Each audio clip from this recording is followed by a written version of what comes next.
Hello everyone and welcome today. We'll just give everyone another minute to keep logging in and we will get this webinar started.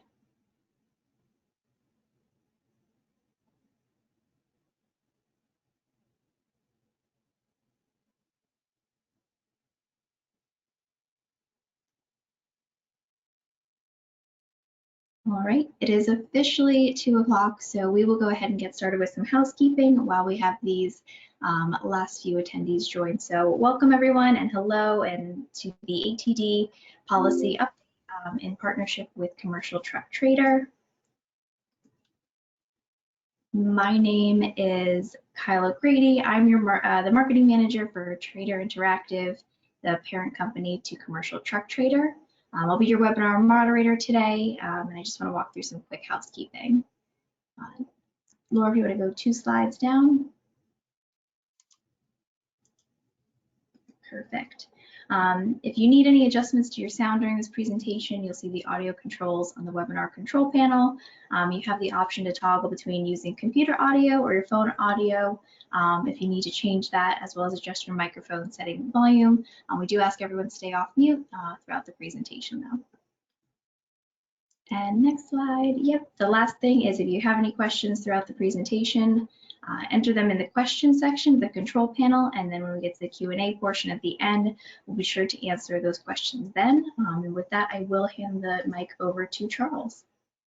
Well, thank you, Kyle, as always. Hi, everyone. I'm excited to be representing Commercial Truck Trader as we partner with ATD to delve into the upcoming initiatives and policies that have such a huge impact on our industry.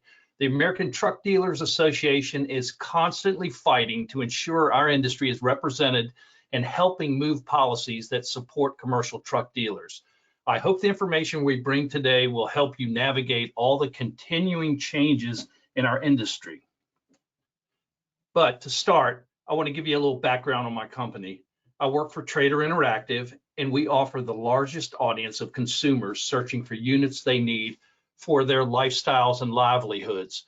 You know us best through Commercial Truck Trader, but some of the other brands include Next Truck, Rock and Dirt, RV Trader, Cycle Trader, Equipment Trader, and more. I mention this because the large volume of traffic to our sites allows us to empirically capture and analyze a considerable amount of buyer behavior, and then we provide this data to your dealership. Specifically speaking to the power of Commercial Truck Trader, we are able to gain a real understanding of truck buyers and how they have evolved and changed over time. Each month on average, 2.2 million in-market buyers visit our site to look for their next commercial vehicle. Of those visits, we're able to generate 3 million monthly page views and 147 million monthly search impressions for the inventory on our site. This drives 490 million connections to our dealers just in the past year. We're the leader in the commercial industry, and that's why we are so excited today to partner with ATD and Laura Perrotta. Now, let's take a moment to introduce the president of the American Truck Dealers, Laura Perrotta. Laura began her career in 2001 working Capitol Hill for Congressman Amo Houghton of New York. I think Amo is short for Amory, and has since built an impressive history of providing financial services and advocacy for transportation, truck, and safety issues. Previously, Laura served as president and CEO of the American Highway Users Alliance, a nonprofit 501c6 advocacy organization serving as the united voice of the transportation community. Laura additionally served as the Senior Director of Legislative Affairs for NADA, Director of Government Relations at the American Traffic Safety Services Association, and Chair of the Road Gang in 2016. And most recently, of course, she's taken over as the president of the American Truck Dealers. Laura has such a wealth of knowledge and expertise to share with us today. I'll now turn it over to you, Laura. Thank you so much, Charles. Really appreciate it, and so happy to be with everyone today. Hope you're having a great day. And a special thanks to Commercial Truck Trader for inviting me. I'm excited about this opportunity and would welcome any questions as I'm rolling through this information and I'm talking a little bit about what ATD is up to. So I've been in this role almost a year now, and so excited to be leading the American Truck Dealers. It's a really important group of truck dealers, 1,800 members across the country in the medium and heavy duty truck dealer franchise world, and extremely important dealers who are very big employers in their areas, and we're really trying to carry the message of the importance of truck dealers to Capitol Hill and throughout the trucking industry. So just really honored to be here with you today. I'm going to talk quickly today about ATD's policy efforts, what we've been working on, both on Capitol Hill and then also with federal agencies, and just generally a little bit more about what ATD is up to in 2023. So here is our ATD 2023 leadership. These are our ATD Board of Line Representatives, led by Scott McCandless, who is our current chairman from Aurora, Colorado. He's an international dealer. Scott Pearson's our ATD Vice Chairman from Atlanta, Peterbilt. So these folks are really integral to the success of ATD. They help guide our policy and priorities and really help carry our message out to the dealer network, and then also, the boots on the ground when we need to go up to Capitol Hill or in to meet with an agency. So very thankful for this wonderful group of leaders that we have at ATD. So here's Scott McCandless now, our current chairman. As I said, he has a 2-year term, so he's going to be our chairman throughout 2023. And I'm there at his dealership in Aurora, Colorado, a beautiful new facility. We've really been trying to get, our ATD folks out to meet with our dealers and really find out what's going on with them in their business this year and how we can be most helpful going forward. We went through a strategic planning process in 2022, and we did a lot of intelligence gathering to kind of find out, what's keeping the dealers up at night and where do we need to focus our attention and energies going forward. We also have a shot of me and Scott in Capitol Hill last year at our June ATD legislative fly-in, and that's a really important annual event that we have where we go up to Capitol Hill and talk about the top priorities for ATD and really try and move the needle on our legislative efforts.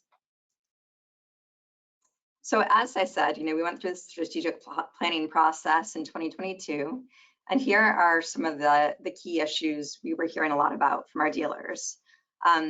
This was conducted really starting about July, August of 2022. And the process went through workshops and a member survey and then in-depth interviews too with our dealers. So here were some of the top issues. Supply chain issues, absolutely a very forefront concern in 2022 as things continue to lag into this year and challenges with parts and trucks and everything else. So that is definitely at the forefront of the truck dealers' minds. Personnel issues, really keeping, for example, diesel technicians, finding and keeping diesel technicians. I was just with one of our ATD line reps yesterday, and he told me that he has 50 openings right now for diesel technicians, and this is just very commonplace. So anything we can do to try and help with these personnel challenges and help support getting a pipeline, again, for example, of diesel technicians is very important to ATD. Electrification is something that everyone's talking about. How fast is it going to come? The many challenges for the dealerships. Some of the things that the dealers are, really focused and concerned about is where do we begin? Well, is there the market right now to purchase these electric trucks? When will it be prevalent in Class 8? Will it, start in medium duty? Where is this all going to go? What do we need at our dealership to get them ready for electric trucks? What kind of chargers do we need to put in? Is it a trickle charger? Is it a fast charger? What is the cost? And then does the grid in my area have the power to support the investments that we're hoping to make? And then there's just the cost generally, of these new electric trucks are a lot more expensive, obviously, than your traditional diesel vehicles. And so there are just a lot of challenges right now that the truck dealers are facing on this front. I'll say as I've gone around the country, some of the dealerships are kind of further ahead on embracing electrification and having customers who are interested are really making big investments up front as far as making sure they have the charging necessary. Some of the dealerships they're bigger, or even having really an EV focused consultant on their team. You know, one person at the dealership who is the go-to EV expert. They need to be up on all the technology and the power issues and the questions that customers have, and really almost have to serve in a consulting role with the dealers, customers, to advise them on all the things they need to explore before going down the path of purchasing electric trucks. And they also hopefully are knowledgeable on things like the different clean technology tax credits that are out there, which we'll talk about in a few minutes at the federal level. But there are a lot of opportunities at the state and local level for tax credits and incentives to purchase electric vehicles. And there definitely is a need for folks to brush up and know what's out there and know how to access them and know the process. So this is, you know, a lot of information that everyone's trying to absorb, drinking from the fire hose on this front. And but you know, right now we know that there's going to be that messy middle, as I think a lot of people talk about, where there are going to be a lot of competing clean technologies that the manufacturers are continuing to explore and invest in, and that the dealers and the customers want to purchase. So there's a really big uphill situation here on electrification, and it's going to take some time to figure out where things go from here. Consolidation's another thing that's really happening fast and furious within the truck dealerships across the country. A lot of our truck dealers are getting bigger and more spread out, you know, and purchasing dealerships several states away. I feel like almost every time I talk to a truck dealer, they're about to purchase someone else, or they're getting out of the business and moving on. So just a lot of change. And I will say it's happening faster at the truck dealers than it is at the auto dealers, even on consolidation. So things are really moving fast and furious. But that being said, with this, we have some very powerful truck dealers who have grassroots footprints in multiple states. And it's really important that we're engaging all those rooftops to make sure we make a difference in places like Capitol Hill and at the EPA with things like NOx and phase 3 for greenhouse gas. You know, the more voices we have talking with the same talking points, really focusing in on the importance of dealerships, the great jobs that the truck dealerships provide, the good paying jobs, better story we have. So we're definitely powerful with the more rooftops and people involved. So talk now about zero emissions vehicles continue. President Biden has really, his whole administration has really put a focus on trying to get towards zero emissions vehicles as soon as possible. The goal is half of all new vehicle sales to be ZEVs by 2030. Stricter emission standards for larger vehicles are going to be starting on the NOx front in 2027.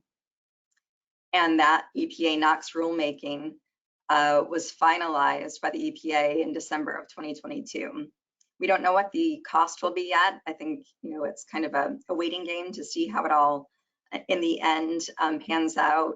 There's some information in the very long rule that's, I don't know, 1,400 pages long, that the overall impact on the US economy is going to be anywhere from $30 to $45 billion. So obviously this is going to be a massive investment. And not just will this have an impact on truck costs, but it will also have ramifications on reliability, downtime. So we're all very anxious to see how the NOx rule plays out in the real world. And just really trying to continue to stay in front of legislators and let them know that this is coming, because a lot of people on Capitol Hill aren't aware yet. So as you're having conversations with your members of Congress, I would strongly suggest letting them know about this NOx rulemaking, and really that there is going to be a ripple effect to the new regulations on the environmental front for trucks, in the end to consumer goods, because all those costs obviously get passed along. There's also what's happening with CARB, and we like to call it the California effect. We have the 2024 NOx rule coming at us fast and furious. We have states that have, you know, been adopting the CARB rule, and a lot of states considering adoption of the CARB rule. I know New York State currently had an emergency rule that they issued, I believe it was around Christmas of 2022. North Carolina, I saw a notice that they were looking at it the other day. So just more and more states are looking at CARB's 2024 NOx rule and considering having aggressive standards for their own states. And so as far as 2024 and what's going to happen, there right now, I do believe CARB is looking at some potential amendments to 2024. I don't know whether they're going to be on the legacy engines or where it's all going to come out, but I've heard that they're going to potentially release something this week, as early as this week. And then I think there's going to be an opportunity to comment. So I will just say that this is all very fluid. I don't think that this is going to be going away, the 2024 California NOx rule, the CARB rule, but maybe there will be some wiggle room to make it less onerous, but we'll see as things unfold. But again, I will just stress that on Capitol Hill, unfortunately, most legislators haven't heard too much about the CARB 2024 rule or the NOx 2027 rule, because they just have a lot of competing interests that are taking up a lot of oxygen at all times.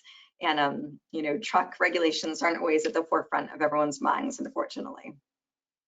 So as the NOx rule was going through the EPA last year, we brought our leadership in. This is a picture at the EPA. We were meeting with Alejandra Nunez, the woman in the middle next to Jody Tutan-Green. And what we did was we brought up some of our ATD line reps and leadership to sit down with the EPA and talk about the real world impact of the proposed 2027 NOx rule. And we wanted to tell the story of what these small business owners experienced in the mid-2000s with the previous NOx rule, and express the problems where real business ramifications, job losses, and even folks leaving the industry altogether, like Caterpillar, due to how onerous the new rules were and how costly, and needing to make it worth the return on investment. And so really just wanted to paint the picture from a wide range of folks from across the country of what they see firsthand historically and what their fears are with regulations coming too fast, too furious, and just thinking just strictly on just the environmental benefits and not the real world impact to businesses and employees and workers. So really do think it's important to get in front of folks and tell the story as often as we can so that they can see the whole picture of their decisions. Coming soon, unfortunately now, is EPA's phase 3 for greenhouse gas rules. It will be issued very shortly. It sounds like potentially this month. From what we hear, they want to finalize the rules, so it will be released likely this month, then finalized by December 2023. We hear that EPA is exploring very aggressive goals and that they will likely be in effect as of model year 2027. So we could see in 2027 potentially the EPA's NOx rulemaking come into effect the same year as phase 3 for greenhouse gas. So the combined rules, I should say, would be very costly. A lot of questions, a lot of uncertainty coming. And when this happens, usually we see a pre-buy or potentially a no-buy if they don't have trucks out there to sell. So this is something we're really trying to educate folks on, that we don't want to see a cliff coming, and there is a cliff ahead of us for all that we can see. So we are very anxious. We'll be commenting, of course, on these new phase 3 greenhouse gas rule when the EPA issues it and they open the comment period, and would encourage others to offer comments as well, because it's definitely important that they hear from the truck dealers across the country about what's going to happen with this rule and how it might impact them and our costs and concerns and reliability and downtime. So very important. This is, I will say, the thing that I hear the most about from the truck dealers right now are the regulations on the environmental front. What's happening at the federal level, what's happening at their state level, and what's happening in California and how it's going to have a ripple effect. So legislative issues right now, we have, these are the top things that we're talking about. on Capitol Hill in Washington, D.C. Already touched on NOx in phase 3 for greenhouse gas. That is something, again, that we just are trying to talk to Congress as much as possible when we're up on Capitol Hill. And there was a letter that Senator Ernst from Iowa sent to Republican leadership. It had 16 Senate Republicans on it.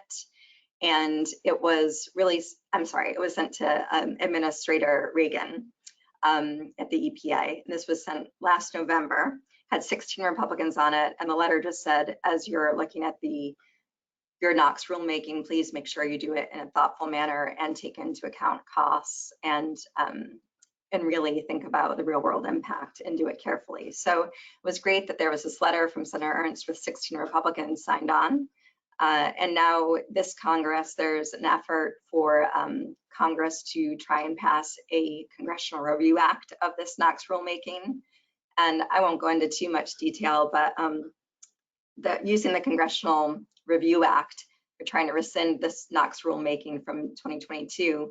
Just to let you know, this won't unfortunately be successful because President Biden would literally have to sign the Congressional Review Act repealing their own NOx rulemaking, which unfortunately is not going to happen. So there's not going to be any change on that front. I just wanted to flag that for you in case you've heard anything about the Congressional Review Act on the NOx rulemaking. We also are very excited about our FET repeal efforts and what's been happening on Capitol Hill on that front. Recently, HR 1440, a bipartisan bill, was introduced in the House, and S694, bipartisan bill, was introduced in the Senate, repealing the federal excise tax on Class 8 on most heavy-duty trucks. And this is legislation that ATD has been supportive of for many years, and it would repeal the 12% excise tax on a new commercial vehicle, Class 8. And this costs, upwards of $22,000, as y'all know, per truck, if not more, depending on the price of the truck. And it really deters the sale of cleaner and safer trucks from ATD's perspective. And it really delays the fleet turnover that we're all hoping for and pushing for, and that the federal government wants.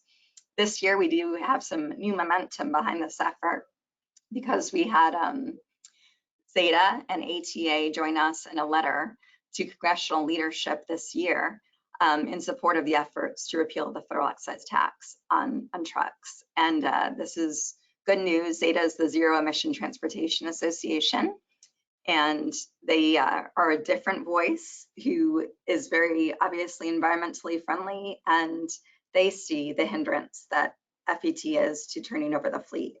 So it's just really good to have that other voice that maybe the Biden administration will be more sympathetic to, that the Democrats in the House and Senate will be more sympathetic to, as obviously Biden would have to sign anything into law. So I'm not saying that this is going to be an absolutely easy lift to repeal the federal excise tax on trucks, but this does give us new momentum and shine a spotlight from a different audience. So we're excited about that. We also have a catalytic converter theft bill for our medium duty truck dealers that we've been very supportive of, trying to create federal penalties for catalytic converter theft.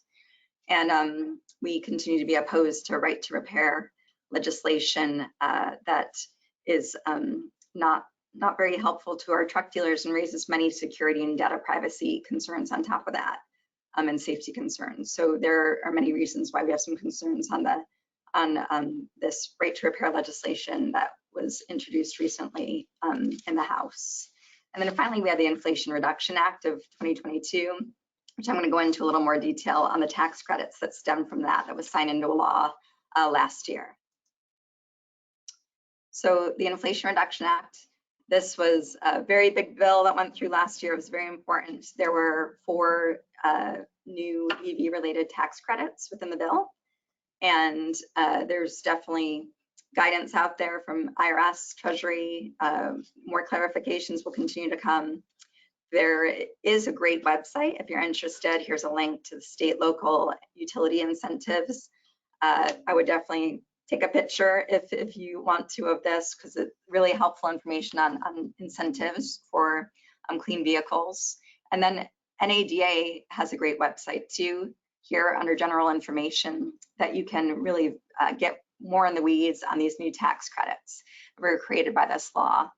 And any new guidance that's issued, we update the information online. So this is a very important site. And also, I'll just put a plug, there's a webinar recording to a late December webinar that Doug Greenhouse and our team did, really going into the details in depth on these tax credits. So if you really want to get in the weeds and learn more and share it with your team, you can go on the website and watch that video, because it's definitely worthwhile if you really want to get a lot of details on these new tax credits. I'll just say very cursory that Section 45W is the commercial vehicle tax credit. It was new in the law, and definitely something that the Biden administration is very pleased with. The max credit on the heavy duty side is $40,000, and on the light duty side it's $7,500. And you know, this is something that will help, obviously, with investments, especially if there are, you know, state and local incentives in addition to this federal incentive. But of course, again, these trucks are more expensive than your traditional diesel vehicles that are comparable. So if we're able to repeal the FET on top of this tax credit, now that could actually start to make a significant dent in, you know, the costs of these new vehicles. We also have Section 30C, Qualified Alternative Fuel Vehicle Refueling Property Credit. How hard is that to say? That's a mouthful, right? So this was new too under the new Inflation Reduction Act last year. And there are some qualifications. These investments need to be placed into service in low-income communities and non-urban areas by a taxpayer in a tax year. Also, the credit values are 6% for the refueling property subject to depreciation, but they're 30% for the cost of projects that meet prevailing wages and registered apprenticeship requirements. So there's definitely incentives to, you know, take into account the prevailing wages, and some other things that were important to the Biden administration that made it, you know, more appealing if you approach it in a certain way. And then on top of that, there are caps. They should just flag $100,000 per item of refueling property and $1,000 for non-commercial. So again, if you want to really dig in, I gave you that link a couple slides ago, and our website just has a wealth of information on the latest on what's going on with these tax credits. Engaging with Congress is something that ATD spends a lot of time on. Anytime we get a chance to bring a member of Congress to a truck dealership, we just think it's the most impactful way to tell them about truck dealers, because many, as you can imagine, members of Congress have never set foot in a truck dealership. While they've been to many auto dealerships, they haven't been to many truck dealerships. And if you can give them a ride in a truck, even better. That's a whole new level. But all the visits I've gone to with members of Congress at a truck dealership, they have a great time, they learn a lot, and they understand the issues so much better. And they understand the many different positions you have at your dealerships and the good paying jobs. So it's a great way to tell your story. And if you're interested in getting a member of Congress out to your truck dealership, more than happy to help in any way we can. We also have our new 2023 ATD Truck Industry Forum and Legislative Fly-In this June. It's June 20th and 21st. This is another way you can impact policy on Capitol Hill and what's going on, and also hear from the experts in the truck industry. We have some great speakers lined up. We've always had a fly-in historically in June, but this year this forum is a whole new piece of this puzzle. We're not just inviting truck dealers, but we're inviting industry stakeholders, OEM suppliers. We are expecting a great turnout, and we have a great lineup of speakers already. Members of Congress will be coming over to join us to address the group, but we also have Chris Spear with ATA as our keynote luncheon speaker. We have a panel on electrifying your truck dealership. We have a panel on the truck economic outlook for the rest of the year. And we also have a panel on what's happening in the regulatory world between NOx and EPA and CARB, and how it's impacting your business. So I do think that this is going to be a really fun event, great networking, and it's on our website. If you want to register, you are more than welcome to, and you can always ping me and ask me questions as well. We also are right now conducting our ATD dealership workforce study. If you haven't engaged on this front before, it really is very important information that you can utilize at your dealership if you participate in the study. So it's open through March 31st, and you can find out more about it on our website. But if you need the link, I'm happy to send it to you too, because this information that's produced, I know I've talked to the dealers who utilize it, say that it's extremely important to, you know, having this data and information at their fingertips just leads them to be more successful and do great planning. So just wanted to let you know this is open right now. We have our ATD Academy. You know, education is the other main focus for ATD besides advocacy. And we have a wonderful ATD Academy program. We have students in the session right now that started in February, and they learn everything from, you know, it breaks down each week on a different topic, whether it's leadership or parts or financials.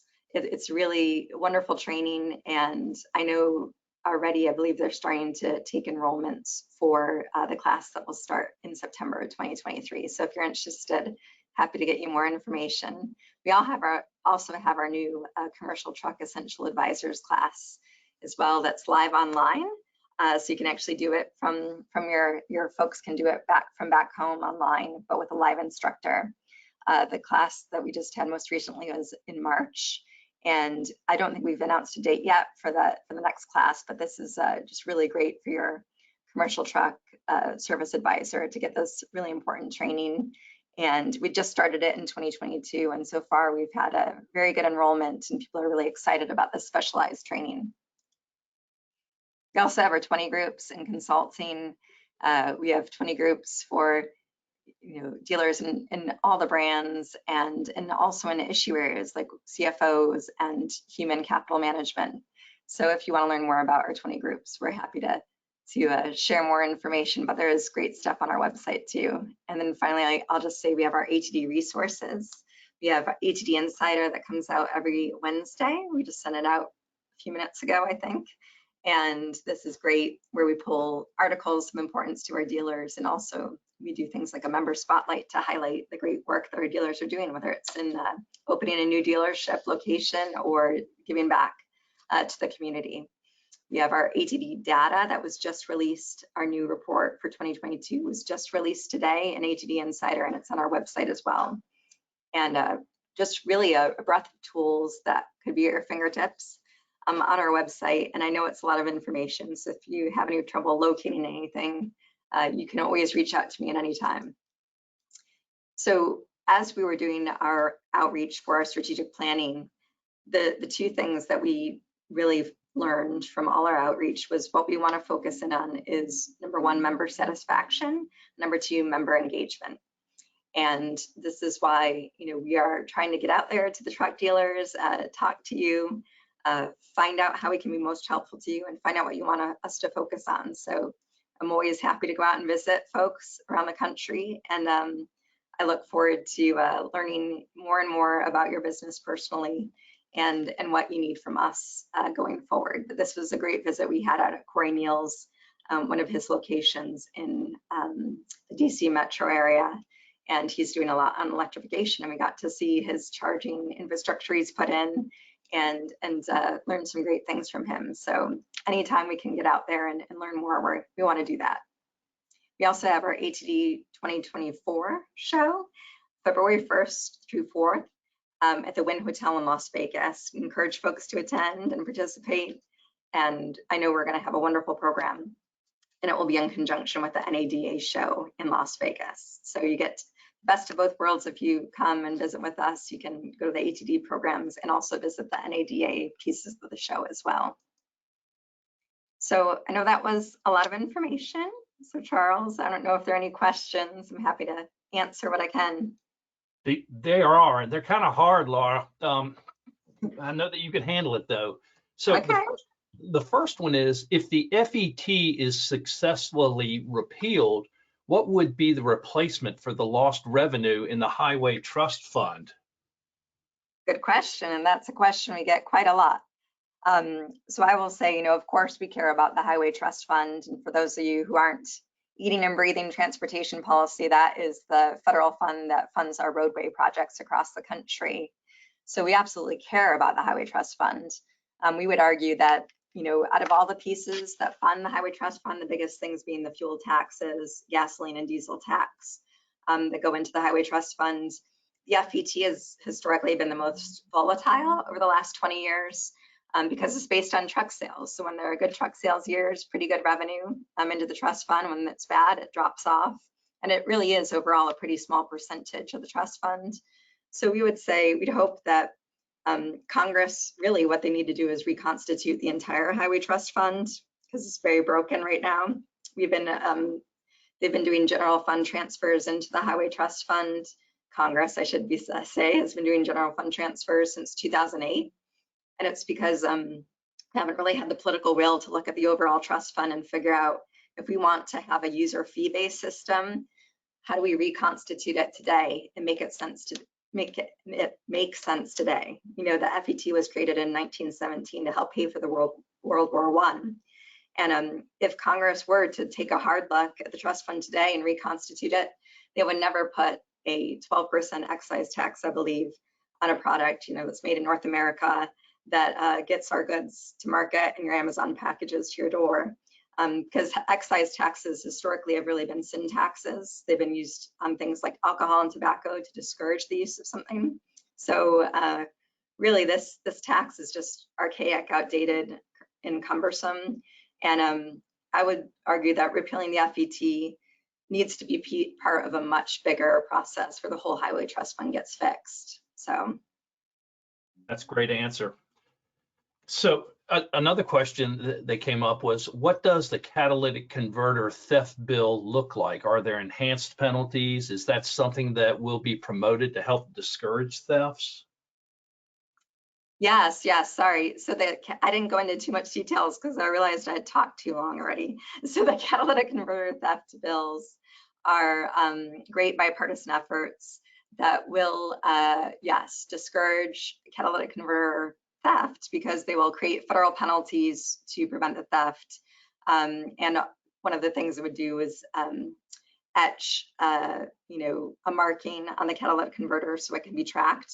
Basically, a VIN type thing so it can be tracked and actually figure out where it's going and what's happening and have some accountability.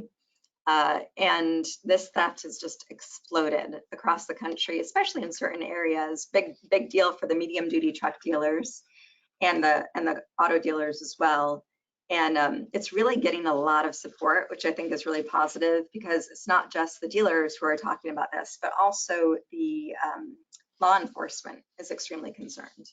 So this is just really getting legs and energy and focus, and people are just like, wow, this seems like a pretty easy lift, but there's a lot of people that educate on something like this when these bills are relatively new. Great. Here's another question, another hard one. What can we do on the NOx in phase 3 for the greenhouse gas front to move the needle with a potential cliff coming to us in 2027? That's a good question too. I'd say first and foremost, we have to speak up and educate as many folks as we can because I just can't explain the onslaught of information that is going up to Capitol Hill and the administration. I was a Hill staffer many moons ago, and even back then, the amount of email and at that time faxes, yes, we would get, was just overwhelming. And now with social media and everything being digital, I can't even imagine how much more they are receiving. But they're having to weed through a bazillion issues. And anything we can do to simply explain the situation to Congress. And we also need to simply explain our story to the regulators. And I know it's not necessarily going to be a magic bullet, but if we aren't educating them on the real world ramifications, no one will be. And they're only hearing one side of the story. And I'm not saying, yes, we want clean trucks. Absolutely. Who doesn't want a clean truck? But we have had amazing success at making our trucks that we're selling today so much cleaner than they were historically. Since the late 1998, we've seen about a 98% improvement in the reduction of NOx from trucks. And that's part of the story that we aren't hearing often enough. So literally what on this latest NOx rule, they're trying to regulate, 2% of the NOx that's left in the trucks. So it's a story we need to tell, that we've made amazing progress, we care, but we also have to be mindful of what the market can bear, and that these trucks that might be so perfect in the future, there has to be the market out there to purchase them too. Otherwise, we're going to have folks holding on to their older trucks longer. Pre-10 emissions, we still have about over 50% of our trucks on the road are pre-2010 emissions, so they don't have the latest clean technologies in them. So we would argue, let's focus on fleet turnover and educate the decision makers on the importance of turning over these older trucks and getting folks into newer trucks, and not perfecting trucks so much and think that that's the only answer, because there's a huge thing we could do just by things like repealing the FET and turning over the fleet faster. We would make so much better environmental improvement in a really short period of time. So we just have a major story to tell. It's really complex. We have to figure out how to tell it simply. We have really good one-pagers on our legislative, ATD legislative priorities website, where you can download a one-pager on our positions on NOx emissions and the rule on things like FET repeal, catalytic convert thefts. So I would strongly encourage folks to look to those, because they're just simple one-page documents that you can share with your legislators to explain a different side of the story. And that kind of leads to this final question. Unless there are some more in the chat, please continue to put them in the chat if you have them. But you touched on how clean today's trucks are. This question is, how can the industry do a better job of painting a more positive image? The industry itself, what can we do individually and collectively to make that difference in demonstrating that these vehicles are so much cleaner than they were? And we have clean trucks nowadays. Yeah, no, we all need to be doing it. It can't just be ATD, it can't just be ATA, it can't just be the Truck Engine Manufacturers Association. It's really everyone's responsibility. And so I think it's inviting people, important stakeholders to your dealership, whether it's your local mayor or someone from, a state representative or state senator or your members of Congress, so they're hearing it. If you live in California, invite someone from CARB who's in that, environmental decision-making position to show them how clean the trucks are today, to walk them through the technologies and the investments we've made on these trucks, to show them physically how clean the trucks are. And think about, anything you can do, whether it's on websites or branding or talking points, or making sure that everyone on your teams are painting the clean truck picture. Because it's on us. No one else is going to do it for us. And I will tell you, the other side, the folks who think trucks are dirty and big and horrible, have a very loud voice, and there are a lot of those folks with that narrative, and it's just terrible. Trucks aren't, today's clean trucks aren't killing people in droves from the pollution they're putting out there. They are so clean, but it's a story that gets lost, unfortunately. And anything we can do to promote it in the media, talk to the press. If you have a truck dealership opening, invite the press and show off your facilities and how state-of-the-art and how clean, that there's no black smoke in your service bays. I just think we all need to do a really good job of painting a better picture and putting the human touch and showing the employees and the workers and everything. That's a great answer. And I'm going to turn it back over to Kyle, Laura. There are no more questions that I can see unless, Kyle, you have some questions. I do not see any questions. I'll wrap up. If you do have any, feel free to put them in. Thank you, Charles, for hosting. Laura, thank you so much for walking us through everything. This was such incredible information for everyone on. A copy of this will be sent to your email, so take a look at that. And otherwise, have a great day, everybody. Thank you, everyone. Have a good day.